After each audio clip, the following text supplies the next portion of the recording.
দূর দূরান্ত থেকেও বহু লোকজন আসেন। আদৌ কি তাদের কেউ সুস্থ হয়েছেন এখানে এসে? বাচ্চা হয় না দেখে আমি আসছি। কার থেকে শুনছেন যে এখানে চিকিৎসা হয়? মানুষের কাছে এরকম শুনতে শুনতে আসছে আর কি। একজন আমার প্রতিবেশী আর কি অনেক অসুস্থ ছিল, বাচ্চা অনেক দীর্ঘদিন যাবৎ। হ্যাঁ, এখন মনে করেন যে আগে তো একবারই অসুস্থ শোয়া অবস্থা ছিল, এখন বসতে পারে আর কি। তো এই ধরনের আরো 2-3 জন আসছে আর কি, যার কারণে আমরা আসছে এখানে ওই সন্তানদের জন্যই যেন যে কোনো গোপন রোগের চিকিৎসা করি। আপনার বান দেয়, জাদু টোনা করে, নষ্ট করে, মাইটে করে যে ফেফড়া পয়সা যায়, যে কোনো ব্যাপারে আপনি আল্লাহর রহমতে আমার কাছে চিকিৎসা গোপন কথা খুইলে বললে চিকিৎসা নিতে পারবেন আশা করি। আপনার যে কোনো ব্যাপারে বাহিরে ভিতরে হোক, যে কোনো ব্যাপারে একজনের কাছে বলতে পারেন না আমার ব্যর্থতা বলবেন, প্রেমের ব্যর্থতা হয়ে গেছেন অথবা ফাঁস নিয়ে যাবার চান, মরবার যান, বিষ খাইবার যান, ওটা যায় না। আশা করি আমার সাথে যোগাযোগ করলে প্রেমের মানুষকে কাছে পেয়ে যাইবেন তাড়াতাড়ি। 24 ঘন্টার ভিতরে, 72 ঘন্টার ভিতরে হইব, 24 ঘন্টার ভিতরে। আবার 3 ঘন্টার ভিতরে আপনি যদি কোন চালান করে দেবো, উদয় করে নিয়ে যেতে পারবেন জিনের মাধ্যমে। সবাইকে প্রীতি এবং শুভেচ্ছা জানিয়ে শুরু করছি আজকের প্রতিবেদন। তো দর্শক, আপনারা দেখতে পাচ্ছেন যে আমার সামনে একজন পরিচিত মুখ। এর আগেও এই ভাইকে আপনারা দেখছেন। সে সাধারণ মানুষ না, একজন কবিরাজ মানুষ। সে অনেক রোগের চিকিৎসা করে এবং অনেক মানুষই ভালো হয়েছে। যে যারা তার কাছে ফোন দিছে এবং তার যে চিকিৎসা নিছে সবাই মোটামুটি ভালো হয়েছে। আর এটা হচ্ছে যে সম্পূর্ণ বিশ্বাসের উপরে। যদি আপনি বিশ্বাস করেন যে না, কবিরাজি চিকিৎসা ভালো, সে বিভিন্ন গাছগাছরা বা বিভিন্ন মন্ত্রের মাধ্যমে চিকিৎসাগুলো করে, তো আপনারাও এই ভাইয়ের চিকিৎসা নিতে পারেন, বা অনেকেই হয়তো চিকিৎসা নিছেন, তো জানেন আপনারা যে সে কেমন। তো আজকে আবারও আসছি তার কাছে, তার চিকিৎসা সম্বন্ধে আরো কিছু আমরা জানবো। আসসালামু আলাইকুম। ওয়ালাইকুম আসসালাম। তো আবার একটু দর্শকদের উদ্দেশ্যে আপনার নামটা একটু বলেন। আমার নাম হলো আকবর কবিরাজ। আকবর কবিরাজ। তো আজকে আবার আমরা আসছি যে এ পর্যন্ত অনেকে আপনার ভিডিও দেখছে বা অনেকে আপনার চিকিৎসা নিছে, কেউ ভালো হয়েছে। তো যারা ভালো হয়েছে তাদের উদ্দেশ্য কিছু বলেন। আল্লাহর রহমতে আমার কাছে যে আসবো, ইনশাল্লাহ আল্লাহর রহমতে ঘুরতে পারবো না। আল্লাহর রহমতে আজ পর্যন্ত কেউ তো কয় নাই যে আমার কোনো কাজ হয় নাই। কম আর বেশি সবারই আল্লাহ ভালো করছে। বিশ্বাসে বস্তু মিলে, অবিশ্বাসে কিছুই মিলে না। যারা বিশ্বাস করবেন তারা আমাকে কাছে ভালোবাসে আসবেন, ফোন দিবেন। আর যারা বিশ্বাস করবেন না, তারা আমার ফোন দিয়ে কোনো লাভ হইব না। এগুলো করার জন্য খরচটা কিভাবে একটু বলবেন? খরচ আছে, মনে করেন আপনার 20,000 উপরে, 30,000 উপরে, 40,000 উপরে কাজ বুঝে হলো পয়সা। আপনার ওষুধ একটা পাওয়ার কম, একটা পাওয়ার বেশি আছে, আবার 10,000 টাকার ভিতরে আছে। যে যেরকম করতে পারে। যদি সারা জীবন কর্ণিকে বাধ্য করে, তাহলে 30,000 টাকা খরচ করবো কমের পক্ষে। এটা আমি তার 2 টাকা খামো না, ছুমো না, তার ওষুধের খরচের টাকাটা লাগবো আর কি। তারপরে যদি টাকা অত না থাকে, ধরেন কিছু বাকি থুই আনা দেবো, কি অর্ধেক দিল, কি আমার কাছে নাই, অর্ধেক পরে দিলাম, তাও চলবো। এটা তার মনের ব্যাপার। কিন্তু এক নিয়তে বিশ্বাস করে কাজ নিতে হইব, ইনশাল্লাহ ভালো হইবেন। তো অনেক প্রবাসী ভাইরা আছে যে তারা বাইরে থাকে, তাদের ওয়াইফরা দেশে থাকে। হ্যাঁ, অনেকের বউ আছে চলে যায়। হ্যাঁ, তো এটা কোনো চিকিৎসা আছে যে সে ওখান থেকে তার বউ এমন ভাবে রাখবে যে তার ছাড়া যেন আর কাউকে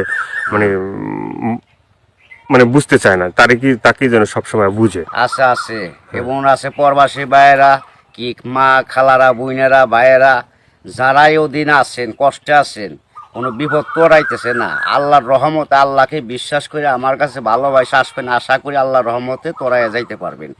এবং যারা প্রবাসে আছেন, বউ কথা শুনে না, কি অন্যজনের কথা শুনে বাইরে যায়, কি স্বামীরা ছলনা করে টাকা পয়সা নিয়ে পলাই জায়গা, আশা করি আর যাইতে পারবো না, এমনভাবে আটকাই দিমু। আর জীবনে আপনার সারা আল্লাহর রহমতের নগদ এই 7 দিনের ভিতরে ক্লিয়ার হয়ে যাবে ইনশাআল্লাহ। তো অনেকে আবার ওই যে আমাদেরকে ফোন দিয়ে বলে, বা হয়তো আপনাকেও বলছে যে চালানটা যে হয়, বা চালানটা তো সেটা শুধু আপনিই জানেন যে কিভাবে চালান দিবেন বা ই করবেন, ঠিক আছে, এটা আপনার ভিতরেই আছে। কিন্তু আবার আপনি বলে দেন যে এই জিনিসগুলো তুমি করো। যে কোনো সমস্যা আল্লাহর রহমতে যদি ইমান বিশ্বাস থাকে, যারা নামাজ পড়েন 5 ওয়াক্ত 5 জায়গা, তারা আল্লাহ নবীকে বিশ্বাস করে আমাকে দয়া করে ফোন দিবেন, চিকিৎসা নিবেন। না, এই যে আমরা যে আপনার কাছে আসছি, হ্যাঁ, এই যে কিছুদিন আগে আমাদের দেশেরই এক লোক আপনার চিকিৎসা নিয়েছে। চিকিৎসা নেওয়ার পরে বলছে যে হে, চিকিৎসা করে আকবর কবিরাজ, খুব ভালো চিকিৎসা করে। সে বলার পরে উনি আবার আমাদের বললো যে ভাই, আপনার যে তার কথাগুলো এটা তুলে ধরেন, তাহলে হয়তো বিভিন্ন মানুষ উপকৃত হবে। তো সে বলছে যে না, ভালো চিকিৎসা পাইছে। তো এই ধরনের আপনার আছে কেউ ভালো ভালো চিকিৎসা পাইছে? এর আগে তো ভিডিও ছাড়ছে। আল্লাহর রহমত আছে, বহুত আছে, এভেলেবেল আছে ইনশাআল্লাহ। সবাই কইতেছে, না কইলে আপনারা কেমন আইলেন করবেন নাকি? ভালো হয় বিদায় আপনারা এসে উঠাইবেন নিছেন, এবং দর্শক অনেকজনে ভালো হয়েছে। প্রেমের ব্যাপারে অথবা একটা মেয়ের পিছের টাকা লাখ লাখ টাকা এবং সে মেয়েরে পাইতেছে না, আশা করি আমার কাছে চাইলে ওই মেয়ে আর ফাঁকি দিতে পারবো না, এমনভাবে বাধ্য করে দিমু সারা জীবন কর্ণিকে ছেলের পাগল হয়ে থাকতো। অনেক ভাইরা আছে প্রবাসে থাকে, হ্যাঁ, তারা দেখা গেছে যে মানে এই দেশে একটা মেয়ের সাথে সম্পর্ক ছিল, থাকার পরে সে তো বাইরে চলে গেছে। এখন তার চিন্তা ভাবনা আছে যে এই মেয়েকেই বিয়ে করবে। আবার এদিকে বাপ মা আছে যে এই মেয়েকে অন্য জায়গায় বিয়ে দিয়ে দেবে, ঠিক আছে। তো সেই মেয়েকে যে সে আসা পর্যন্ত থাকে বা থাকবে, হইব না বাকি জীবনে এমন কাম করে দেবো, মেয়ে জীবন আর ওই ছেলের ছাড়া বিয়ে হইতে পারবো না, কামই হইব না মেয়ের।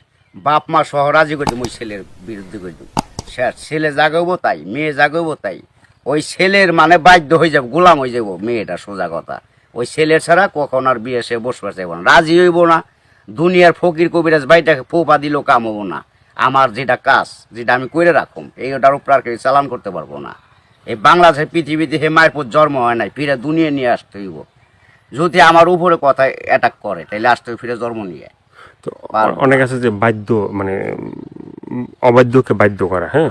অনেক আছে যে মনে করেন যে কেউ মানে স্ত্রী আছে, সে মানে স্বামীর কথা শোনে না, আবার কেউ সন্তান আছে সে মা বাবার কথা শোনে না, এভাবে মানে অবাধ্য যারা, ঠিক আছে, তাদেরকে বাধ্য করা, এভাবে মানে আল্লাহর রহমত আছে, ছেলের সন্তান কথা শুনে না অথবা পড়ালেখা করতে চায় না, মা বাপরে মানে না, ওই মা বাবার বাধ্য করে দেওয়া যাবো। সে ওষুধ আছে, চালানের টাকা দিলে আমি ওষুধ কিনার টাকা দিব, আমি নাম দিব, চালান করে দিব, আল্লাহর রহমতে ভালো হয়ে যাবো। মা বাপ যা বলবো ছেলে তাই শুনবো। তো এই যে চিকিৎসাগুলো শুধুমাত্র এই ভিডিওর ভিতরে আপনার ফোন নাম্বার থাকবে, সেই নাম্বারে তো দর্শক যোগাযোগ করবে, কিন্তু শুধুমাত্র যোগাযোগ করলেই কি হবে যে মানে না আপনার কাছে আইসে তারপরে মানে ওষুধগুলো নিতে হবে? আমার কাছে আসতে হবে না, ওষুধ নিতে হবে না। আমি ওষুধ আমার কাছে নিউন লাগে না, আসল লাগে না, ওই চালানের মাধ্যমে আমি কাজ করি। ওই নাম্বারে যোগাযোগ করে ফোন দিব, ওই ওষুধের যে খরচটা লাগে ওই খরচটা সে পাঠাই দিব, নাম বলবো, আমি নামের পর কাজ করে দিব। আল্লাহর রহমতে সাকসেস করলে ভালো হয়ে যাব। ভালো হওয়ার পরে আমি একটা মাহফিল করি,